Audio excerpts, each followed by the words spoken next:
Inside the hyper-exclusive enclave of Palm Beach, Larry Ellison quietly finalized a real estate transaction that completely redefined the upper limits of modern capital, proving that the world you inhabit is fundamentally different from the one occupied by the ultra-rich. It is easy to look at the global landscape and divide humanity into simple categories of wealthy or poor, but the reality is far more complex and structured. There are 5 distinct levels of affluence governing our world, and at each stage, the laws of economics, consumption, and human psychology alter so radically that the purchasing power of a multi-millionaire looks like pocket change compared to the unchecked influence of a global billionaire. If you stay with us through this deep dive, you will uncover the hidden financial friction points that disappear as net worth scales, the bizarre and carefully guarded assets of the one-of-one elite, and the ultimate geopolitical playbook, where trillion-dollar corporate networks allow individuals to effectively privatize sovereign territory. The most startling revelation does not lie in the hyper-extravagant commodities these dynasties acquire, but in how their absolute insulation from the physical world alters their perception of time, law, and human survival itself. If you want to understand how the architecture of global wealth truly operates, hit that subscribe button to join Founder Life as we break open the vault. To grasp this economic distortion, we must first shatter the boundaries of standard human scale. Human brains are naturally wired to understand linear progression, making it incredibly difficult to visually process the astronomical chasm separating a standard high earner from an institutional titan. Consider a simple time-based experiment. If you were to earn $1 single every second, it would take you roughly 11.5 days of continuous accumulation to reach $1 million. To cross the threshold into $1 billion at that identical rate of $1 per second, you would have to sit and collect currency for over 31.5 years.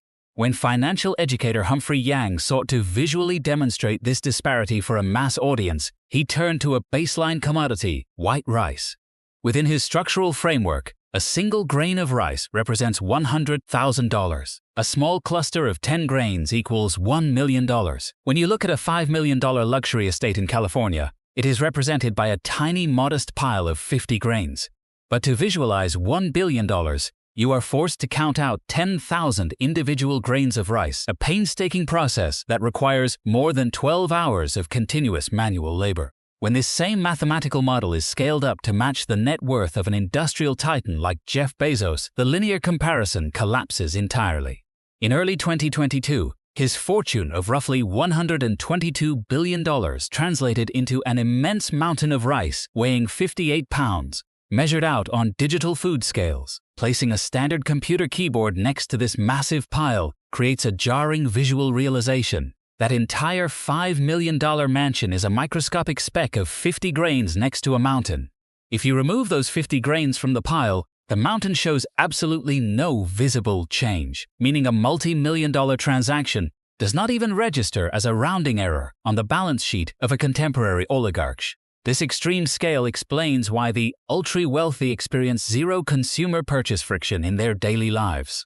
Financial friction is determined by calculating the ratio between a transaction and an individual's total annual income. For an average working professional earning $40,000 a year, spending $30 on a casual dinner carries the exact same psychological and economic friction as a billionaire pulling in $400 million a year, deciding to buy a $300,000 Lamborghini. A $10 million masterpiece of fine art carries a relative psychological weight of just $1,000, and a $50 million compound in the Hamptons feels exactly like spending $5,000. Money at this level ceases to function as a mere medium of exchange, mutating instead into a tool designed to reshape the physical world according to the owner's whims.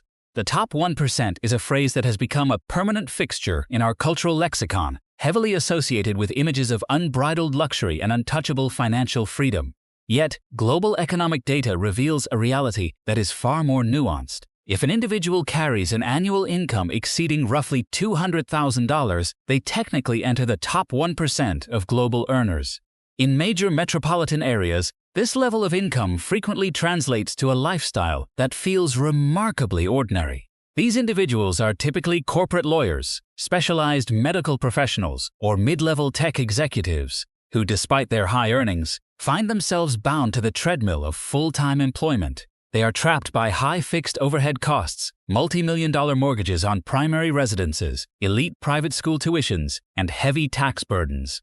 This phenomenon, which economists refer to as lifestyle creep, means that despite a high inflow of cash, their liquid savings remain vulnerable.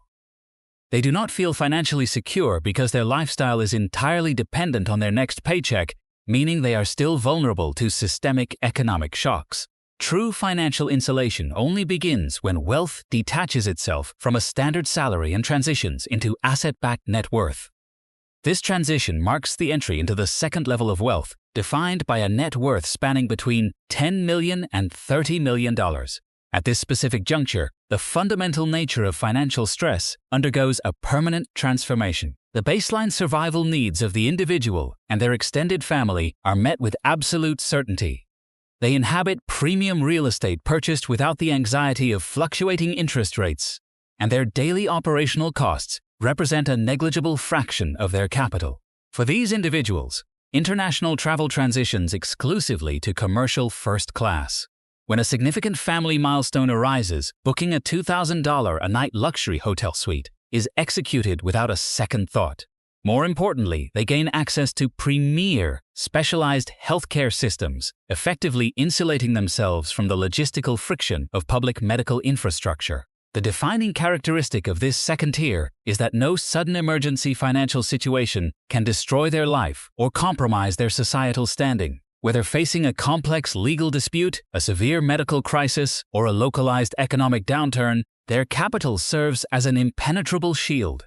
Yet, even with $20 million in liquid assets, they have not reached the stratosphere where money ceases to have meaning. They must remain rational and calculated when approaching major capital allocations, such as purchasing commercial real estate or funding large-scale private ventures. In the refined world of institutional banking, a client at this level is prized, but they are still not classified as possessing an ultra-high net worth.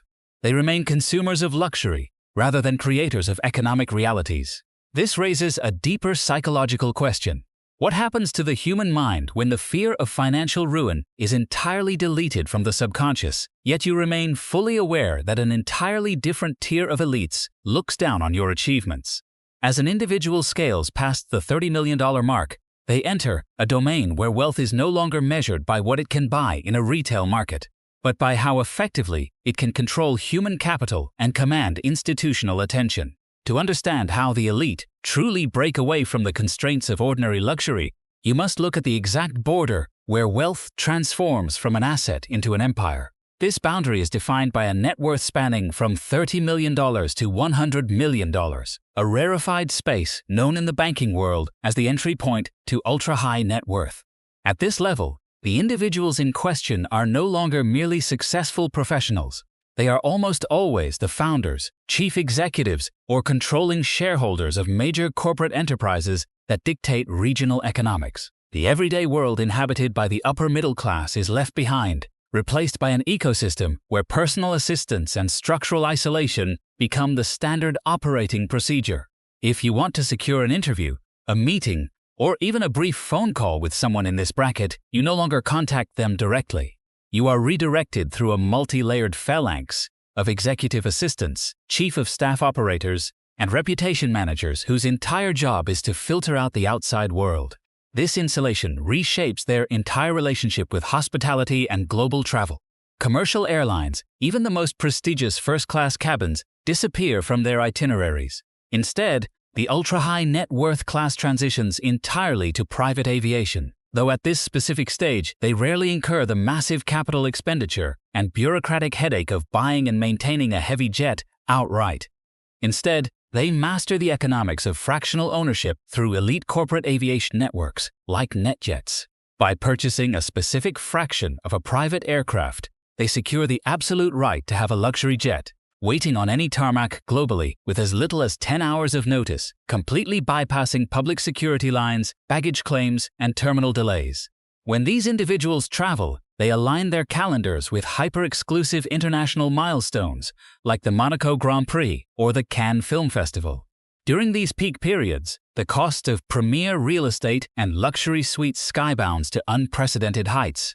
Yet an individual at this level will not hesitate to allocate $20,000 per night for a premier penthouse suite overlooking the Mediterranean. They maintain multiple fully staffed secondary residences in elite enclaves such as Aspen, London, or the Swiss Alps, ensuring that wherever they land, their preferred environment is perfectly recreated before their arrival. Yet, despite this staggering degree of comfort, this specific tier of wealth harbors a profound psychological trap rooted in peer group comparison. As an individual enters these high-class circles, their social orbit shifts exclusively toward other ultra-wealthy corporate leaders, senators, and elite financiers. Human psychology dictates that we measure our success not against the global average, but against our immediate peers. Consequently, a person who has just achieved a net worth of $50 million and purchased a pristine custom Ferrari can suddenly experience a deep sense of relative deprivation. They pull into a private marina only to realize that while they have chartered a modest yacht, their immediate friend owns a limited edition super yacht where only 5 models exist globally. They host a dinner with a local state governor, only to discover that their billionaire colleague spent the weekend hosting an intimate private summit with a foreign head of state. Even in these stratosphere-level brackets, the human mind continues to look upward, experiencing an agonizing sense of inadequacy. This raises an even darker question for our investigation.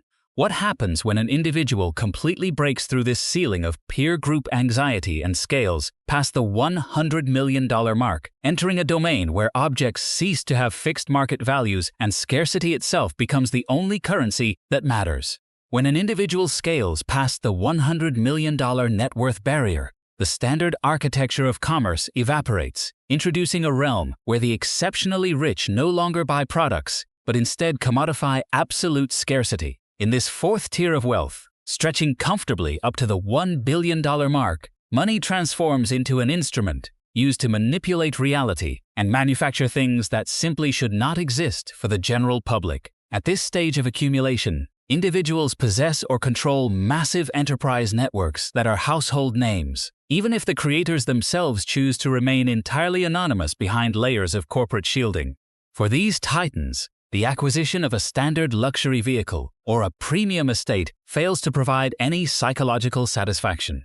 Instead, their consumption patterns pivot toward the hyper-extravagant and the mathematically rare, employing specialized teams of asset scouts whose sole purpose is to comb the earth for goods that offer absolute exclusivity. This obsession with rarefied assets manifests in the physical optimization of everyday life using precious elements. When standard luxury ceases to stimulate the senses, the ultra-wealthy turn to industrial anomalies, such as the specialized commodities produced by the Australian boutique firm Toilet Paper Man, which designed a roll of 22-karat gold toilet paper, valued at over $1,300,000. While the idea of literally flushing precious metals down a waste system appears entirely irrational to a normal wage earner, within this tier, it serves as an ultimate psychological performance of limitless surplus. This aesthetic is frequently extended to entire living spaces, where master craftsmen are commissioned to construct complete bathrooms out of solid 24-karat gold, transforming utilitarian infrastructure into private museum exhibitions.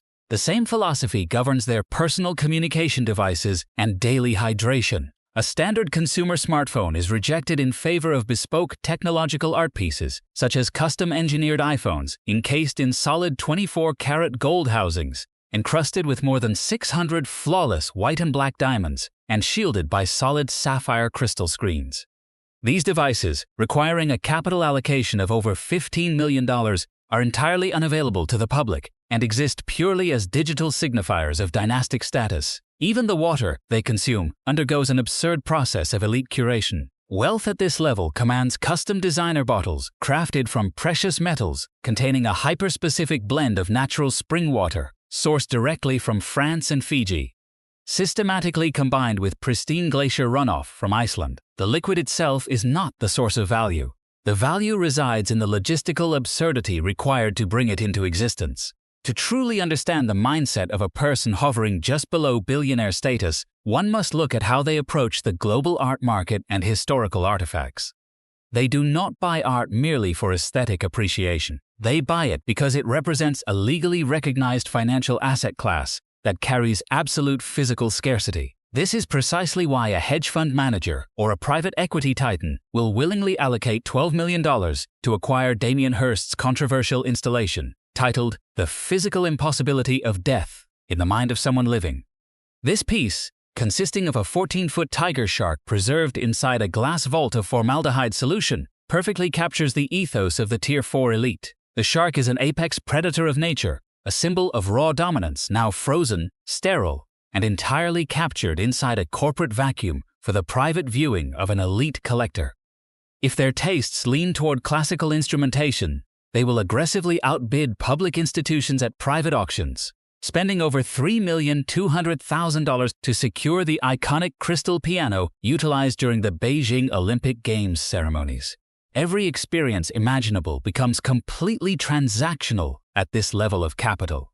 If a Tier 4 multimillionaire desires to spend an afternoon playing a private tennis match with their favorite international sports icon, they do not rely on luck or personal networks. Instead, their family office contacts the celebrity's representatives directly, issuing a casual six-figure donation to the athlete's private charity in exchange for a couple of hours of their undivided time. If they want an elite rock band to fly across the globe to perform in their backyard for a private anniversary party, it becomes a simple matter of meeting an exorbitant appearance fee.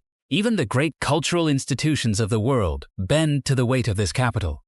A simple phone call from a high-level private banker can arrange for the chief curator of the Louvre to shut down public galleries, guiding a single family through subterranean vaults to view historical masterpieces that have remained hidden from the human eye for generations. Yet, as these individuals look around their private islands and secure superyachts, a creeping realization begins to take hold. They have conquered the material world, maximized consumer scarcity, and insulated themselves from every conceivable societal inconvenience. But as they look closer at the global landscape, they realize that they are still playing inside a sandbox constructed by an even smaller, more dangerous class of financial actors. They are wealthy beyond measure, but they do not possess the power to alter the laws of nations or dictate the path of human civilization. That specific level of authority is reserved exclusively for the final tier of wealth, a stratosphere where individual net worth crosses the $1 billion threshold and enters the realm of sovereign capital. What happens to a human being when they realize that buying luxury items is a child's game and the only thing left to purchase is the fabric of society itself? To truly comprehend how the billionaire class operates at the absolute peak of the global financial pyramid, you must look past the acquisition of rare commodities and examine how they systematically purchase the fabric of physical reality itself. When an individual crosses the $1 billion net worth threshold, entering the fifth and final tier of wealth, money ceases to function as an instrument of luxury and mutates into sovereign capital. At this level, there are currently around 3,428 documented billionaires globally, wielding a combined fortune that eclipses $20 trillion. Within this hyper-concentrated elite, time is the only asset that cannot be naturally regenerated, causing them to spend millions to eliminate every ounce of friction from their daily existence. A billionaire never waits in a line, never navigates a public airport terminal, and never adjust their schedule to accommodate the outside world. They utilize private flight fleets to move across hemispheres on a whim, landing on private runways where custom security details and pre-arranged transport networks stand ready to receive them. If they desire to dine at an exclusive culinary establishment, their family offices do not merely request a reservation. They arrange for the celebrity head chef to board a private jet and fly directly to one of their vacation estates to prepare a personalized menu at a moment's notice. However, the true power of a billionaire is revealed in their ability to purchase institutional access and dictate global policy. A single phone call from a Tier 5 oligarch can secure a direct line of communication with prime ministers, presidents, and central bankers within a matter of hours. Because they serve as the primary financial engines behind political campaigns and powerful geopolitical think tanks, they possess the unique capability to shape public debates, alter regulatory frameworks, and steer environmental policies to favor their vast industrial empires.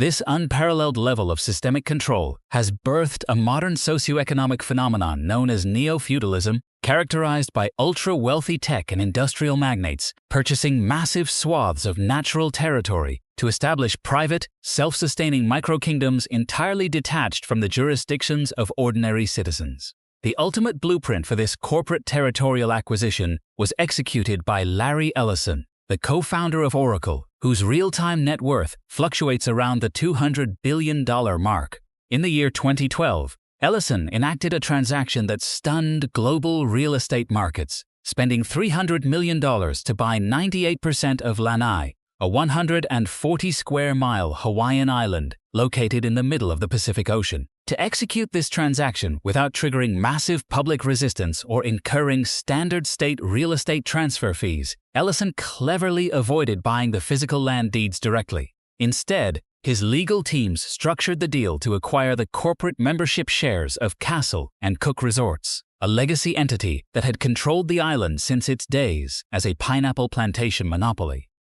Through this single corporate maneuver, Ellison instantly became the sole economic landlord for the 3,000 local residents inhabiting the island, effectively transforming a public community into a privately managed laboratory for his personal architectural and agricultural ambitions.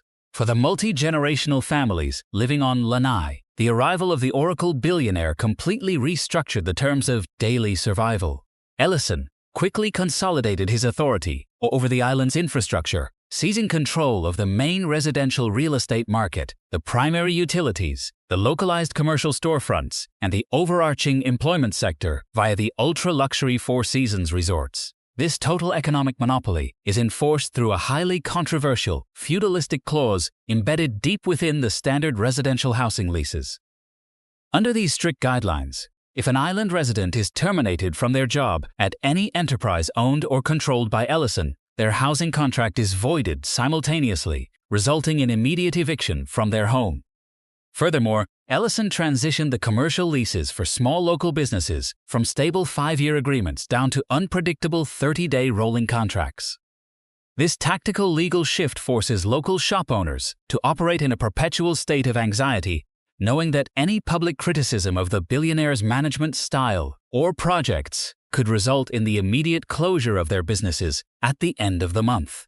This absolute concentration of private capital has catalyzed a severe cost of living crisis on the island, forcing many native families to abandon their ancestral home entirely. As Ellison's development arms aggressively gentrified the region to cater to international ultra-luxury tourism, real estate values skyrocketed, making independent survival impossible for working-class locals. Even when his construction firms attempted to appease public anger by launching the Hokuau Housing Project, a division of 150 homes featuring 76 units designated as affordable housing, the execution drew fierce community backlash. The affordable units were strategically constructed directly adjacent to the regional wastewater treatment facility, forcing local families to endure a constant, toxic stench whenever the seasonal Kona winds shifted across the valley. The deep-seated tension between the local populace and the corporate landlord erupted completely when Ellison's management firm unilaterally locked the gates to Hulapu Beach Park under the vague pretense of emergency disaster preparation. This unauthorized closure effectively cut off the local population from their only accessible public beach and heritage fishing grounds, triggering widespread outrage and violating long-standing Hawaii state laws designed to guarantee public coastal access for all citizens. The residents of Lanai quickly woke up to a terrifying modern reality, realizing they were no longer living as independent citizens of a democratic state, but rather as corporate subjects inside a completely privatized, island-wide corporate fiefdom. Yet as remarkable as Ellison's absolute dominance over Lanai appears, it represents only half of the billionaire playbook. On a neighboring Hawaiian island, another tech titan was quietly spending hundreds of millions of dollars to construct an entirely different kind of private empire, hidden behind impenetrable stone walls and a web of total information blackouts.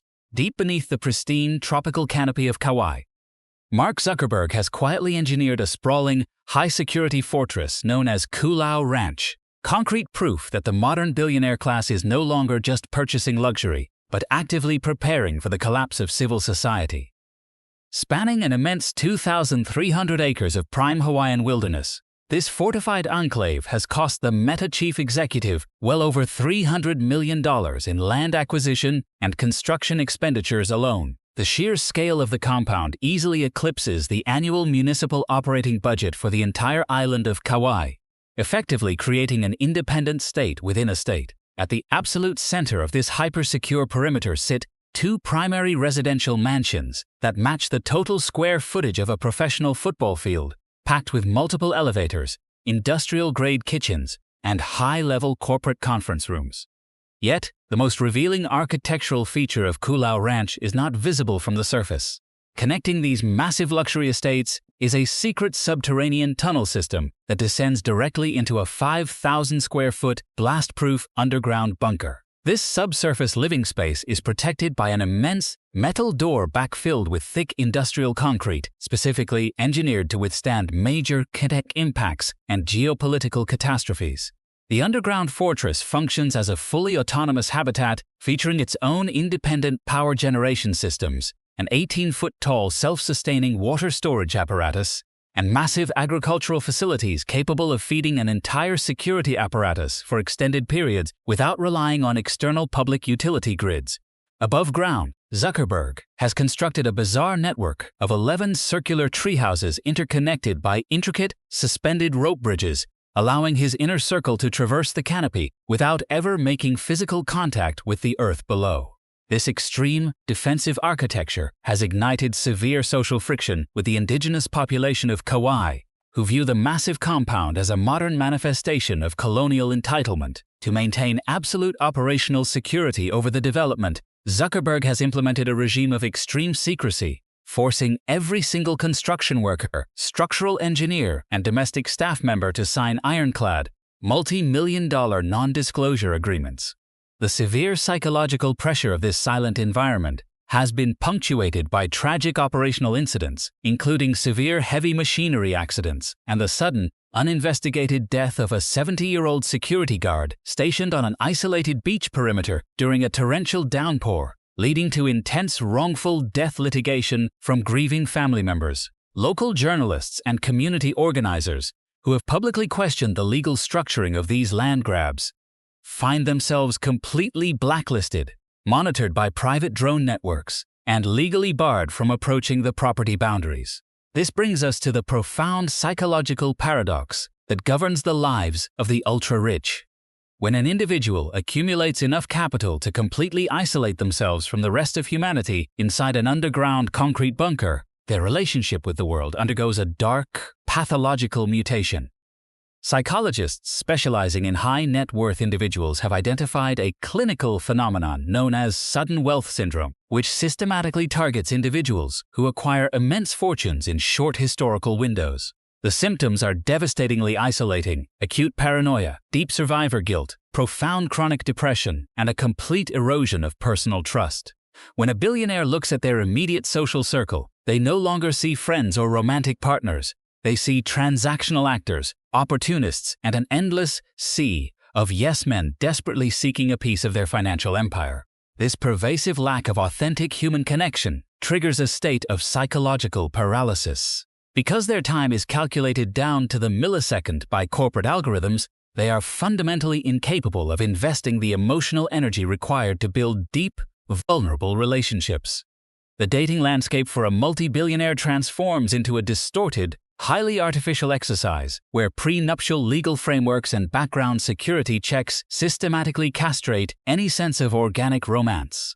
Even within established families, the dynamic is permanently warped by the presence of unlimited capital, as siblings and children realize that their future survival is tied entirely to estate planning allocations rather than merit or mutual affection. Furthermore, the human brain quickly falls victim to hedonic adaptation, a process where the nervous system completely normalizes hyper-luxury experiences. Flying on a heavy private jet, staying in $20,000 a night suites, and eating food prepared by Michelin-starred culinary artists cease to trigger any dopamine release.